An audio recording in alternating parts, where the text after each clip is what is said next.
एक देहाती शख्स हजरत मोहम्मद सल्लल्लाहु अलैहि वसल्लम की खिदमत में हाजिर हुआ और उसने 25 सवालात किए। वो 25 सवाल जिनके गिर्द हमारी पूरी जिंदगी घूमती है और अगर हम उन पर अमल कर लें तो हमारी जिंदगी बहुत से वसवसों और शैतानी फुसफुसाहटों से बच सकती है। पहला सवाल उस देहाती शख्स ने किया, या रसूल अल्लाह सल्लल्लाहु अलैहि वसल्लम, मैं चाहता हूँ कि मेरे रिज्क में कुशादगी हो। तो आप सल्लल्लाहु अलैहि वसल्लम ने फरमाया, हमेशा पाकीज़गी और वुजू की हालत में रहो। दूसरा सवाल उसने किया, या रसूल अल्लाह, मैं चाहता हूँ कि अल्लाह के दरबार में मुझे बुलंद दर्जा मिले। तो आप सल्लल्लाहु अलैहि वसल्लम ने फरमाया, अल्लाह का जिक्र कसरत से किया करो। तीसरा सवाल उसने किया, या रसूल अल्लाह, मैं चाहता हूँ कि कयामत के दिन मैं गुनाहों से पाक होकर अल्लाह के सामने पेश हूँ। तो आप सल्लल्लाहु अलैहि वसल्लम ने फरमाया, हर बार जनाबत के बाद फौरन गुस्ल किया करो। चौथा सवाल उसने किया, मैं इज्जतदार बनना चाहता हूँ। तो आपने फरमाया, मखलूक के सामने हाथ फैलाना छोड़ दो। पांचवा सवाल उसने किया, मैं अच्छा इंसान बनना चाहता हूँ। तो आपने फरमाया,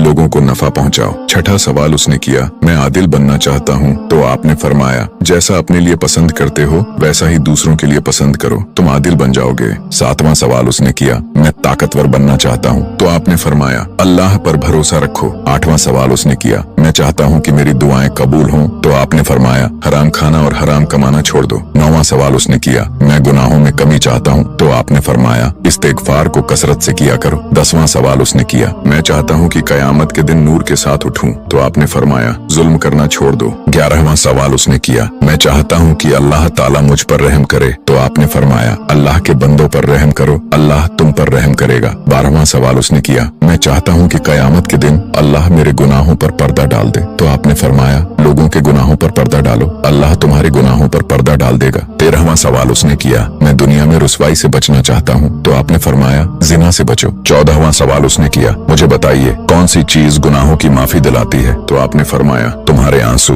तुम्हारी गिरी हुई हालत और तुम्हारी बीमारियां गुनाहों का कफारा बन जाती हैं। 15वां सवाल उसने किया, वो कौन सी चीज है जो इंसान की आंख को ठंडक देती है। तो आपने फरमाया, दुनिया की मुसीबतें, जिन्हें सब्र के साथ बर्दाश्त करो। 16वां सवाल उसने किया, वो कौन सी चीज है जो अल्लाह के गुस्से को ठंडा करती है। तो आपने फरमाया, छुप कर सदका देना और सिला रहमी करना अल्लाह के गुस्से को ठंडा करता है। 17वां सवाल उसने किया, सबसे बुरी चीज क्या है। तो आपने फरमाया, बदअखलाकी। 18वां सवाल उसने किया, सबसे अच्छी चीज क्या है। तो आपने फरमाया, अच्छे अखलाक। 19वां सवाल उसने किया, मैं अल्लाह के गुस्से से कैसे बचूं। तो आपने फरमाया, लोगों पर गुस्सा करना छोड़ दो, अल्लाह तुम्हें अपने गुस्से से बचा लेगा। 20वां सवाल उसने किया, मैं चाहता हूँ कि अल्लाह मुझे हिदायत दे। तो आपने फरमाया, कुरान की तिलावत करो। 21वां सवाल उसने किया, मैं चाहता हूँ कि मेरा दिल नरम हो। तो आपने फरमाया, यतीम पर रहम करो। 22वां सवाल उसने किया, मैं चाहता हूँ कि मेरी उम्र में बरकत हो। तो आपने फरमाया, रिश्ता जोड़ने वाले बनो। 23वां सवाल उसने किया, मैं चाहता हूँ कि अल्लाह मुझे हर मुसीबत से बचाए। तो आपने फरमाया, सुबह और शाम दुआओं और अज़कार को पकड़ लो। 24वां सवाल उसने किया, मैं चाहता हूँ कि अल्लाह मुझे नेक लोगों के साथ उठाए। तो आपने फरमाया, नेक लोगों की सोहबत में रहा करो। 25वां और आखिरी सवाल उसने किया, या रसूल अल्लाह, मुझे बताइए सबसे बड़ी नेमत क्या है। तो आपने फरमाया, ईमान सबसे बड़ी नेमत है, इसे संभाल कर रखो। दोस्तों, ये वो 25 सवाल हैं जिनमें पूरी जिंदगी का रास्ता छुपा है। अगर इंसान इन बातों पर अमल कर ले तो उसकी दुनिया भी संवर जाएगी और आखिरत भी रोशन हो जाएगी।